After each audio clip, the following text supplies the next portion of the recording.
আবার ডেরা বদল করল বাঘিনী।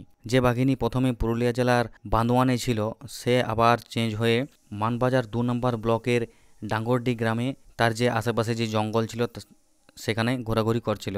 এমনকি এক কৃষক তার আলু খেতে বাঘিনীর পায়ের ছাপ দেখতে পায় এবং সঙ্গে সঙ্গে বন দপ্তরে খবর দেয়।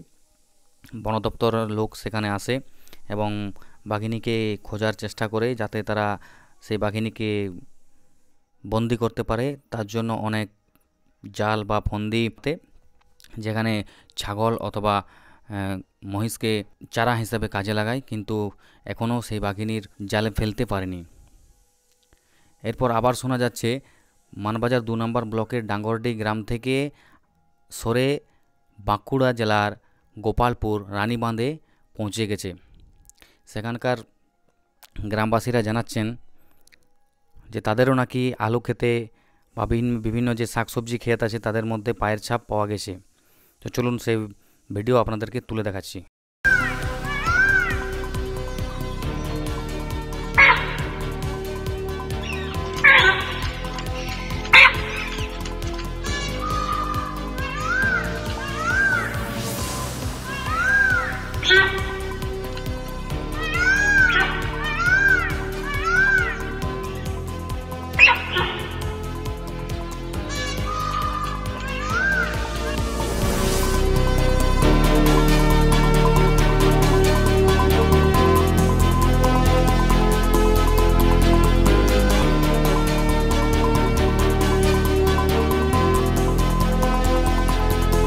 এটাকে সাকসেসফুল করার জন্য চেষ্টা করছি। একটু ওয়েট করুন, আপনার মানে আধা ঘন্টার মধ্যে আপনার যা পাওয়া পেয়ে যাবে। একটু ওয়েট একবার ডাটিং করলাম, আমরা দেখব, চেক করতে হবে না, দিস সাইন্টিফিক প্রসেস একটু সামনে লাগে। আমাদের অসুবিধা, আমরা রাতে ঘুমাইছিলি, আমরা জানি নাই কিছু।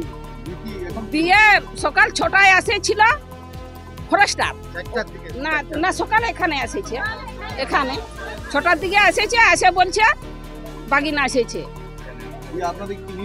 না না না আমাদের কিন্তু যাই বললো বাগিনা এসেছে, তোমরা ঘরে ঢুকে থাকো, বেরাও না, কোথাও বেরাও না। এখন পুলিশ আনলো, হ্যাঁ এখন পুলিশ নিয়ে আনলো। বলছে যন্ত্রগুলো বলছে থাকুক, কিছু হয়ে গেলে দায়িত্ব ওদের দিবেন, টাকা পাবেন, আপনারা চলুন,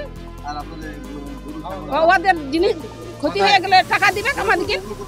ও বাড়িতে বাঁধা আছে, হ্যাঁ বলছে তোমার